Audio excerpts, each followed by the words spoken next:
कांग्रेसका सभापति देउबा पाँचौं पटक प्रधानमन्त्री नियुक्त। देउबाद्वारा 5 सदस्यीय मन्त्री परिषद गठन। उपेन्द्र यादव नेतृत्वको जसपाले नाम दिन मानेन। 3.5 वर्षमै निर्वाचित प्रधानमन्त्रीको पद गयो। जनादेश आफूसँग भए पनि सर्वोच्चको परमादेशका कारण बाहिरिनु परेको ओलीको गुठेसो। संसदको बाँकी अवधि चल्नेमा शङ्का व्यक्त। र नयाँ प्रधानमन्त्री देउबालाई शेयर बजारको स्वागत। नेप्से परिसूचक 16 अङ्कले बढ्यो। कारोबार रकम भने अघिल्लो दिनको तुलनामा दोब्बरले।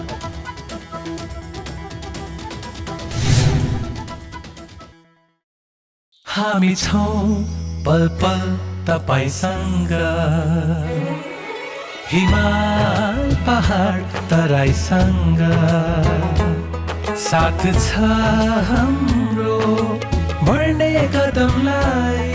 सलाम छ ती पोरखे हातहरूलाई, जिन्दगी सजाइदिन्छौँ हामी, हर सासको साथी बन्छौँ हामी। सुरक्षा अनि समृद्धि प्राण छ हाम्रो। आफू पनि बचौं, अरूलाई पनि बचाऊ। आजै नेपाल लाइफमा जीवन बिमा गरौँ। हामी हौं नेपाल लाइफ। नेपाल लाइफ, किनकि जीवन अमूल्य छ।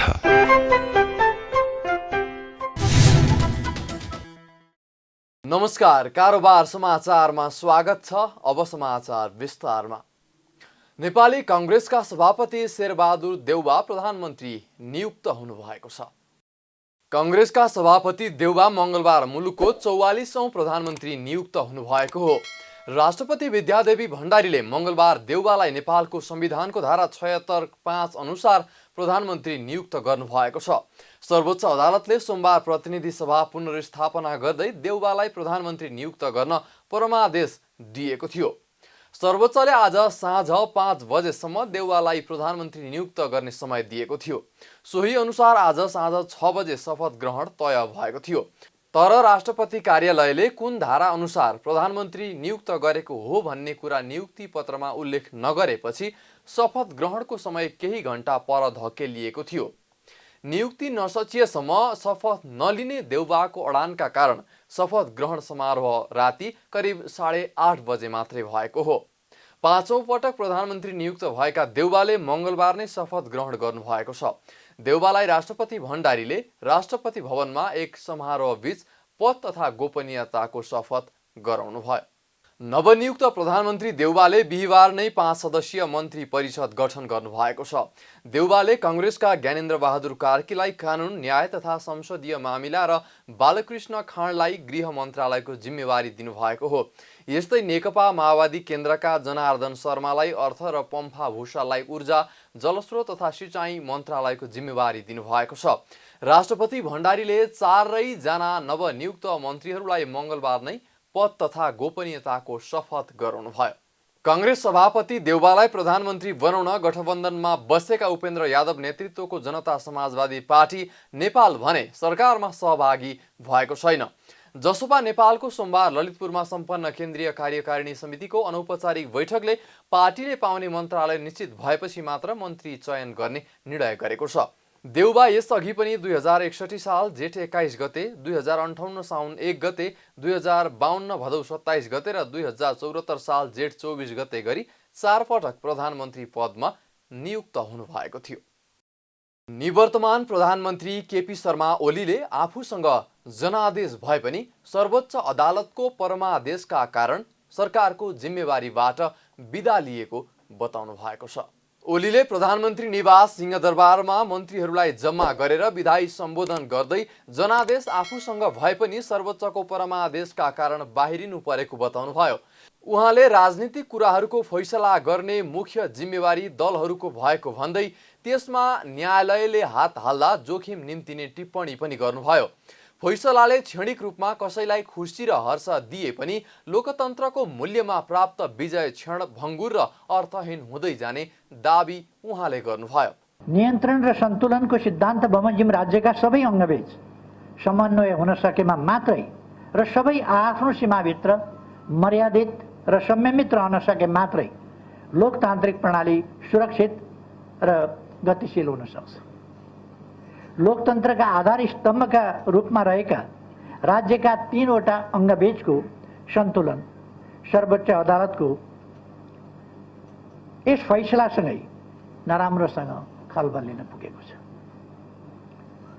क्षणिक रूपमा यसले कसैलाई हर्षित तुल्याउला, कसैभित्र विजेताको भाव पनि हुर्किएला, तर लोकतन्त्रको मूल्यमा प्राप्त विजय क्षणभङ्गुर र अर्थहीन हुन जान्छ। अदालतको फैसला आफूहरूको विरुद्ध र संवैधानिक हिसाबले अनुचित भए पनि संविधानको सर्वोच्चता र विधिको शासनमा विश्वास गर्ने पार्टी भएका हैसियतले फैसलाको पालना गर्ने विषयमा पार्टी स्पष्ट रहेको पनि बताउनुभयो। उहाँले ताजा जनादेशका लागि जनतामा जाने निर्णयलाई निरङ्कुश र कानुनको अपव्याख्यामाथि आधारित भएर दलीय प्रणालीको आधारभूत संरचना भत्काएर सरकार बनाउने कुरालाई लोकतान्त्रिक भनेर गरिने परिभाषाले लोकतान्त्रिक प्रणालीलाई गलत दिशातर्फ धकेल्न सक्छ भन्नेतर्फ आफूहरू गम्भीर र चिन्तित भएको बताउनुभयो। साथै संसदको पूर्ण कार्यकाललाई लिएर शङ्का समेत व्यक्त गर्नुभएको छ। ताजा जनादेशका लागि जनतामा जाने निर्णयलाई निरङ्कुश र कानुनको अपव्याख्यामाथि आधारित भएर एवं दलीय प्रणालीको आधारभूत संरचना भत्काएर सरकार बनाउने कुरालाई लोकतान्त्रिक भनेर गरिने परिभाषाले लोकतान्त्रिक प्रणालीलाई गलत दिशातिर धकेल्न सक्छ भन्ने कुराप्रति हामी गम्भीर र चिन्तित छौँ। निवर्तमान प्रधानमन्त्री ओलीले जाँदा जाँदै खोप खरिद प्रक्रियाको टुङ्गो लागेको दाबी समेत गर्नुभयो। उहाँले अमेरिकी कम्पनी जोन्सन एन्ड जोन्सनसँग 50 लाख डोज, मोडर्ना र फाइजरसँग 40 लाख डोज तथा कोभिसिल्ड अस्ट्राजेनेकाबाट 20 लाख गरी 1,50,00,000 डोज खोप सहुलियत मूल्यमा खरिदको टुङ्गो लागिसकेको दाबी गर्नुभयो। त्यस्तै चीनसँग पनि थप 60 लाख खोप खरिदको टुङ्गो लागेको, चीनले नै थप 16 लाख डोज खोप अनुदानमा दिन लागेको, जापानबाट 16 लाख डोज खोप आउन लागेको समेत जानकारी दिनुभयो। वर्तमान सरकारको असामयिक बहिर्गमनसँगै सिंहदरबारबाट मन्त्रीहरूको विदाई गरिएको छ। सिंहदरबारमा मंगलबार अपराह्न अर्थमन्त्री विष्णुप्रसाद पौडेलको विदाई भएको छ। अर्थ मन्त्रालयमा तेस्रो पटक मन्त्रीको रूपमा आउनु भएको मन्त्री पौडेलले आफ्नो कार्यकाल सफल भएको बताउनु भएको छ। आफूले निष्ठापूर्वक काम गरेकोले सन्तुष्ट हुँदै विदा भएको बताउनुभयो। कार्यभार सम्हाल्ने समयमा चुनौतीको चाङ रहेको स्मरण गर्दै मन्त्री पौडेलले कर्मचारीको सहयोगले सहजताका साथ काम गरेको बताउनुभयो। दोस्रो पटक नयाँ त नथिएन, तर चुनौती भने कल्पनातीत थिए। त्यो कल्पनातीत चुनौतीको बिचमा काम गर्नुपर्दा कस्तो हुने हो भन्ने मलाई लागेको थियो। म अहिले बिदा हुने क्षणमा आइपुग्दा म सम्पूर्ण रूपमा अर्थ मन्त्रालयको यो मेरो कार्यकालसँग म सन्तुष्ट छु। र यो सन्तुष्टिको आधार यहाँहरू हुनुहुन्छ। यहाँहरूको निरन्तरको साथ, समर्थन, सहयोग, ऐक्यबद्धता र अविच्छिन्न निष्ठापूर्ण प्रयासका कारणले यो सफलता प्राप्त भएको छ भन्ने म ठान्छु। अर्थमन्त्री पौडेलले सरकारमा आउने जाने काम निरन्तर हुने हुँदा अनौठो मान्नु नहुने बताउनुभयो। यस्तै सिंहदरबारबाट भौतिक पूर्वाधार तथा यातायात मन्त्री वसन्त कुमार नेङमाङको पनि विदाई गरिएको छ। भौतिक मन्त्री नेङमाङले आफूले चाहे जस्तै गरी कर्मचारीहरूको सहयोग पाएका कारण राष्ट्र र जनताप्रतिको दायित्व पूरा गर्न सकेको बताउनुभयो। कर्मचारीहरूकै साथका कारण आफूले मन्त्रालयको साख गिर्न नदिएको उहाँले बताउनुभयो। यत्रो भौतिक पूर्वाधारको सबभन्दा ठुलो क्षेत्र त्यही माथि अहिले भर्खर फेरि खानेपानीको प्रक्रिया थियो। बहारवाद क्षेत्र डरै लाग्थ्यो कसरी यत्रो प्राविधिक सेवा मुलुकको यत्रो ठुलो भौतिक पूर्वाधार मन्त्रालयमा बसेर आएको जिम्मेवारीलाई निर्वाह गर्न सक्छु भन्ने अलिक डरै लाग्थ्यो। यहाँहरू सबैका हानी बानी, यहाँका आफ्ना क्षमताहरूलाई मैले अब नजिकबाट निहार्ने हेर्ने सकेको थिएन। तरै पनि मैले 2-3 कुराहरू सोच बनाएँ र मैले सुरुमा यहाँहरूसँग अपिल गरेर राखेँ। त्यसो भएको हुनाले सिङ्गो सङ्गठनलाई बदनाम होइन, सिङ्गो सङ्गठनको साथ उचाल्नुपर्छ। त्यसो भइसकेपछि त्यो नेतृत्व गर्ने, राजनीतिक नेतृत्व गर्ने मन्त्रीको पनि साथ बढ्छ, सचिवको पनि साथ बढ्छ, डिजीको पनि साथ बढ्छ। तल एउटा सब इन्जिनियरदेखि लिएर सिङ्गो टिम ले ठाडो सिट गर्न पाउँछ र जनताले र राष्ट्रले हामीबाट आउटपुट पाउँछ र संस्था अगाडि बढ्छ। संस्था भनेपछि सबै जिम्मेवारीमा सानो ठुलो जुनसुकै भए पनि संस्थाहरूले को साथ बढ्छ। साथ बढ्ने काम गरौँ है साथी हो भन्ने आडबाट मैले सुरुवात गरेर साथीहरूलाई अपिल गरेको थिएँ 20 महिना अगाडि। उहाँले ओली नेतृत्वको सरकारले विकास निर्माणको कामलाई तीव्रता दिएको पनि उल्लेख गर्नुभयो। नेकपा एमालेको भातृ संगठन युवा संघले युथ फोर्स बिउता आएको छ। सर्वोच्च अदालतले प्रतिनिधि सभा विघटनलाई असंवैधानिक ठहर गर्दै सो निर्णयलाई बदर गर्नुको साथै नेपाली कांग्रेसका सभापति शेरबहादुर देउवालाई प्रधानमन्त्रीमा नियुक्त गर्न परमादेश जारी गरेसँगै नेकपा एमालेलाई चौतर्फी घेराबन्दीमा पार्ने प्रयास भएको निष्कर्षसहित त्यसको प्रतिकारका लागि युवा संघले युथ फोर्सलाई बिउता आएको हो। सोमबार काठमाडौँमा बसेको युवा संघको बैठकले युथ फोर्सको गठन गरेको छ। सर्वोच्च अदालतले प्रतिनिधि सभा विघटनलाई असंवैधानिक ठहर गर्दै कांग्रेसका सभापति देउवालाई प्रधानमन्त्रीमा नियुक्ति गर्न परमादेश जारी गरेको भोलिपल्टै युवा संघले युथ फोर्स बिउताएको हो। यसअघि नै गठन गरिएको युथ फोर्सलाई तत्कालको समयमा खारेज गरिएको भए पनि पुनः गठन गरिएको छ। 501 सदस्यीय युथ फोर्सको प्रमुखको जिम्मेवारी क्षितिज थेवेलाई दिएको छ भने उपप्रमुखको जिम्मेवारी पुष्प श्रेष्ठले पाएका छन्। नेकपा एमालेलाई चौतर्फी घेराबन्दीमा पार्ने प्रयास भएपछि त्यसको प्रतिकारका लागि युथ फोर्सलाई बिउताएको नेकपा एमालेका नेता तथा युवा संघ नेपालका इन्चार्ज महेश बस्नेतले बताउनुभयो। युथ फोर्स फेरि जन्मिएको छ। युथ फोर्स हामीले पहिला पनि भनेका थियौँ यो सिरान मुनि राखेको खुकुरी जस्तै हो किसानको घरको र अप्ठ्यारो पर्यो भने सङ्कट पर्यो भने यसलाई फेरि निकालिनेछ भनेर हामीले भनेका छौँ। युथ फोर्स अहिले जन्मिएको छ। यसले नेकपा एमालेको सिद्धान्त विचारको रक्षा गर्नेछ। जनताको बहुदलीय जनवादको प्रयोग गर्ने सन्दर्भमा यसलाई रक्षा गर्ने सन्दर्भमा र यसलाई विस्तार गर्ने सन्दर्भमा यसले महत्त्वपूर्ण भूमिका खेल्नेछ। यसले एमालेका नेता कार्यकर्ता समर्थक शुभचिन्तकहरूको रक्षा गर्नेछ। यसले न्याय मर्यो भनेर निराश भएका सामाजिक हिसाबले पछाडि परेका आवाजबिनहरूको आवाज उठाउने कुरामा जसरी विगतमा भूमिका खेल्यो यसले फेरि पनि भूमिका खेल्नेछ र सबैलाई न्याय दिलाउने कुरामा कानुनलाई हातमा लिएर होइन कानुनलाई साथमा लिएर यसले शोषित पीडित दलित श्रमजीवी र सर्वहारा वर्गको हितको निमित्त र न्यायको निमित्त यसले काम गर्नेछ। उहाँले युथ फोर्सलाई नेकपा एमाले माथिको घेराबन्दी तोड्दै आवश्यकता अनुसारको प्रतिकारका लागि योजना बनाउन पनि निर्देशन दिनुभयो।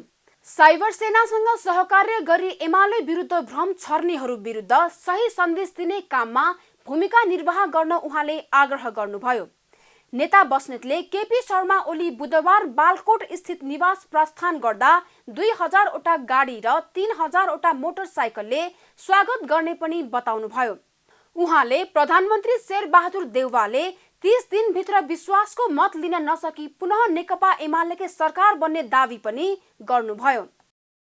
भाडा समायोजन र कोभिड-19 विरुद्धको खोप लगाउन पाउनुपर्ने लगायतका 7 बुँदे माग राख्दै यातायात व्यवसायीहरूले यातायात व्यवस्था विभागमा मंगलबार धरना दिएका छन्।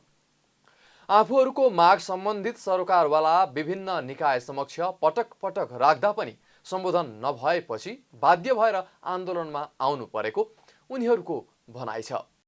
यातायात व्यवसायीहरूले यातायातसँग सम्बन्धित व्यक्तिहरूलाई कोभिड-19 विरुद्धको खोप लगाइनु पर्ने, यातायातको भाडा समायोजन गर्नुपर्ने र मौद्रिक नीतिमा व्यवसायको समस्यालाई समावेश गरिनुपर्ने लगायतका 7 बुँदे माग राख्दै मंगलबार यातायात व्यवस्था विभागको कार्यालयमा धरना दिएका छन्। व्यवसायीले यातायातको बीमा छुट समायोजन गर्नुपर्ने, सडक कानुन लागू गर्नुपर्ने, यातायातको कागजपत्र नवीकरण र जरिवाना छुट गर्नुपर्ने तथा ढुवानी यातायातको वर्तमान नीति पुनरावलोकन गर्नुपर्ने पनि माग गरेका छन्। आफूहरूको माग सम्बन्धित सरकारवाला विभिन्न निकाय समक्ष पटक पटक राख्दा पनि सम्बोधन नभएकाले आन्दोलनमा आउनुपर्ने बाध्यता भएको सार्वजनिक यातायात केन्द्रीय महासंघ नेपालका अध्यक्ष दोलनाथ खनालले बताउनुभयो। उहाँले सरकारले यातायात व्यवसायको समस्या समयमै बुझेर सम्बोधन गर्नुपर्ने पनि बताउनुभयो। के छ भन्दाखेरि हामीले यातायात क्षेत्रमा लामो समयदेखि हाम्रा समस्याहरूलाई अवगत गराउने काम राज्यसँग गऱ्यौँ र त्यति गर्दाखेरि राज्य सरकारले नसुनेपछि हामी बाध्य भएर विरोधका कार्यक्रमको रूपमा हामी आज धरनाको कार्यक्रमबाट अगाडि बढिरहेका छौँ। यसभन्दा पहिला हामीले ज्ञापन पत्र दिने विभिन्न निकायहरूमा नेपाल सरकारका विभिन्न सरकारवाला क्षेत्रहरूमा निकायहरूमा हामीले ज्ञापन पत्र दिने काम गरेका थियौँ।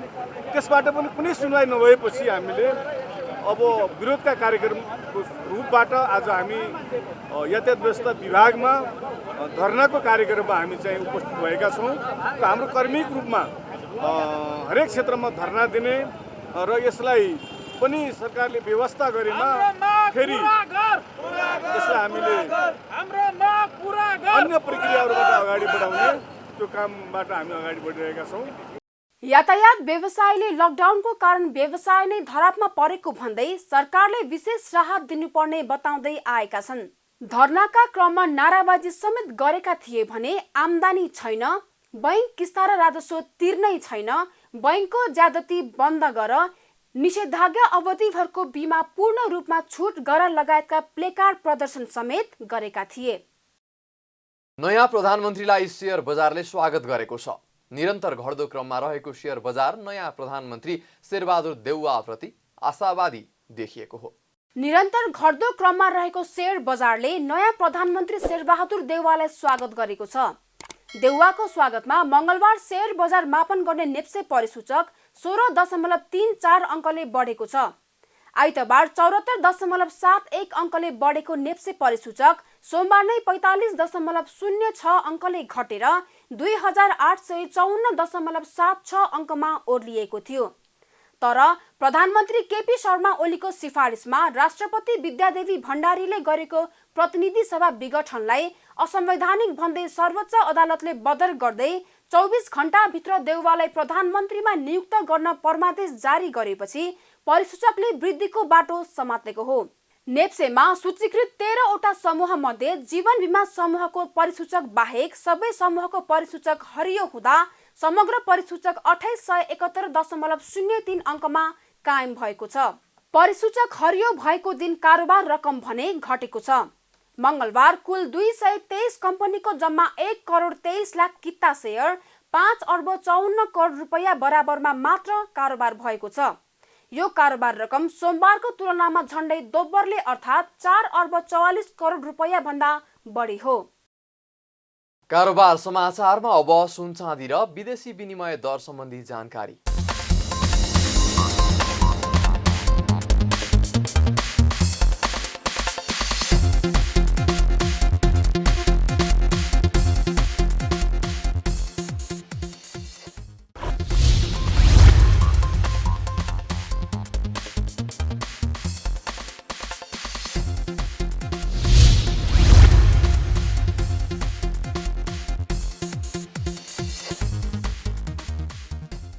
बिदा हुनु अघि अहिलेसम्मका प्रमुख समाचार फेरि एकपटक। कांग्रेसका सभापति देउबा 5औं पटक प्रधानमन्त्री नियुक्त। देउबाद्वारा 5 सदस्यीय मन्त्री परिषद गठन। उपेन्द्र यादव नेतृत्वको जसपाले नाम दिन मानेन। 3.5 वर्षमै निर्वाचित प्रधानमन्त्रीको पद गयो। जनादेश आफूसँग भए पनि सर्वोच्चको परमादेशका कारण बाहिरिनु परेको ओलीको गुनासो। संसदको बाँकी अवधि चल्नेमा शंका व्यक्त। नयाँ प्रधानमन्त्री देउवालाई शेयर बजारको स्वागत। नेप्से परिसूचक 16 अङ्कले बढ्यो। कारोबार रकम भने अघिल्लो दिनको तुलनामा दोब्बरले घट्यो।